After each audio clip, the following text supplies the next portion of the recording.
The situation in the Middle East continues to deteriorate this morning. Israel has confirmed the deaths of 8 of its soldiers in Lebanon overnight, as the death toll there rises above 1,000 Lebanese people, while dozens of Palestinians have been killed in Israeli strikes on Gaza.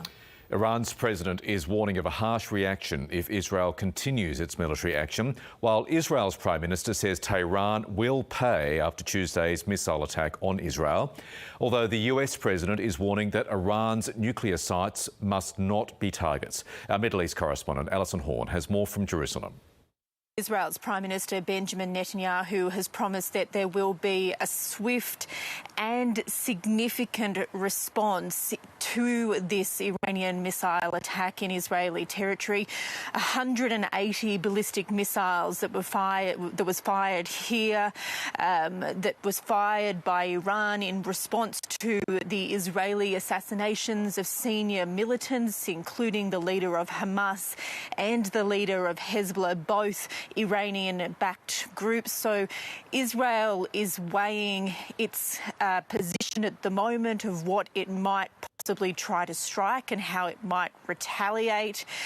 It says that there will be some sort of a significant response, even though there wasn't a massive amount of damage in Israel, because most of those missiles were intercepted by the country's missile defence system. But this has now moved into the territory of Israel, feeling like it has to save face, that it has to provide a strong military response as an act of deterrence to Iran and indeed what it would say would be other enemies around the Middle East as well. Now is the consideration, though, of what kind of a response that would be, whether or not that does include, as you mentioned, attacks on Iran's nuclear facilities. But Israel would be aware that it is walking a pretty delicate line at the moment between making sure it doesn't provoke Iran too much into escalating this into a further war, because indeed we have heard from Iran's president, who has said that any Israeli attack would preempt a further Iranian response. We will protect our country's integrity at all costs. The European countries, America, need to put Israel in their place. If the Zionist regime does not stop its crimes, it will face harsher reactions. It won't be simple. Next time, if Israel wants to do things like this and disturb our safety, we will disturb their security. And Ali, in Lebanon, the fighting continues. Israel already seeing losses on the ground there. Yeah, it's been about 24 hours now since Israel confirmed that it had sent its troops across the border into southern Lebanon, into area which is a strong Hezbollah stronghold. 8 Israeli soldiers have been confirmed dead by the Israeli military today, and I guess that gives you a bit of an understanding of how the dynamics of this fight between Hezbollah in southern Lebanon and Israel is now changing. It has moved from mainly Israeli airstrikes in those areas to this ground-to-ground combat between the militants and Israeli soldiers, and this is in an area where Hezbollah in some respects will have the upper hand, because they know the terrain, they know the territory, they know how to fight in those areas. So Israel's Prime Minister has expressed his sympathies and condolences, but he has said that this doesn't mean that Israel won't be pushing ahead and pushing further into this ground incursion. At the same time, we have seen an increasing number of airstrikes in Beirut's southern suburbs, in the suburb of Dahia, which is a Hezbollah stronghold. So all of these events are kind of coming together at once to create this incredibly and increasingly unstable situation in the Middle East, where there is a warning that any misstep at any point could really send this spiralling into a regional war. Allyson Horn reporting there. Well, back home, pro-Palestinian rallies have been organised around the country this weekend as New South Wales Police try to put a stop to Sydney's demonstration. Let's bring in our reporter Miles Holbrook-Walk in Sydney and Nicholas Hines in Melbourne. Good morning to you both. First to you, Miles. A court hearing's been set for this afternoon. That's right, Bridget, right here behind me at the New South Wales Supreme Court this afternoon. For 3 hours, both the New South Wales Police and the Palestine Action Group will argue their case before a magistrate to determine whether or not these protests can go ahead. Now, New South Wales Police indicated earlier this week they had concerns around the safety of two events. A rally on Sunday that has been taking place fairly well like clockwork over each weekend, organised by this group, the Palestine Action Group.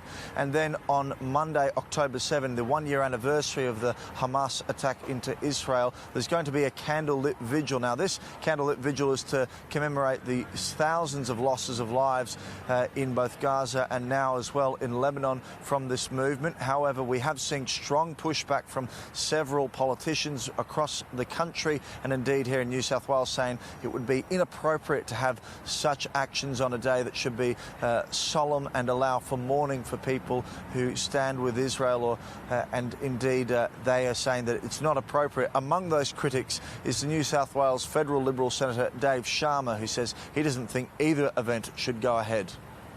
I don't think those protests should go ahead. I think the police are right to seek to deny them a permit to go ahead. I think it's incredibly reckless. I think the intent of the protesters has been made manifestly clear by their conduct last Sunday. I think it will only cause further social division and discord in Australia.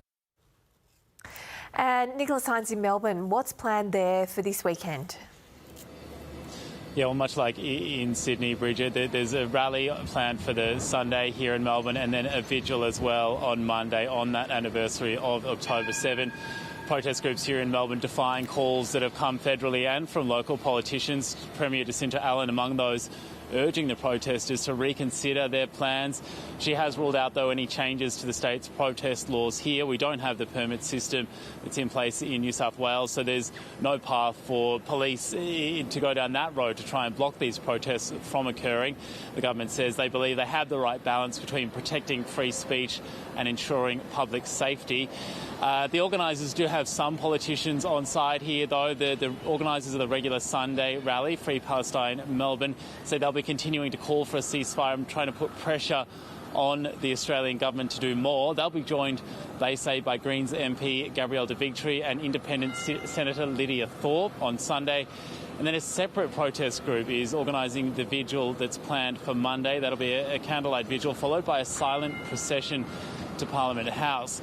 Both actions have angered a lot of the local Jewish community groups, as we've heard from around the country, labelling the move disrespectful, saying it's really a day that should be focused on mourning all those lives that were lost on October 7 last year. That's right, Nick, and back to you, Miles. Someone's been charged now with displaying a terrorist symbol after the weekend's rallies.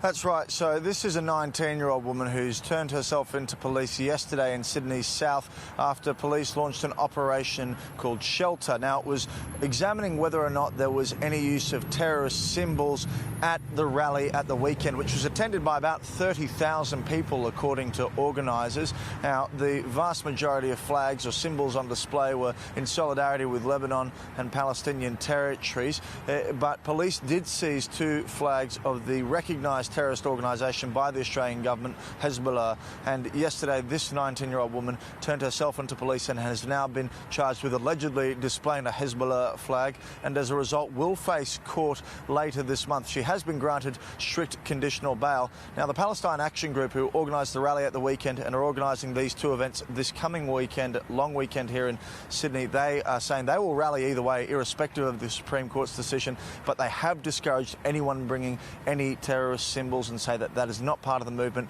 and distracts from the causes that they are advocating for. Bridget? Miles, thanks very much. And to you, Nick in Melbourne, thank you.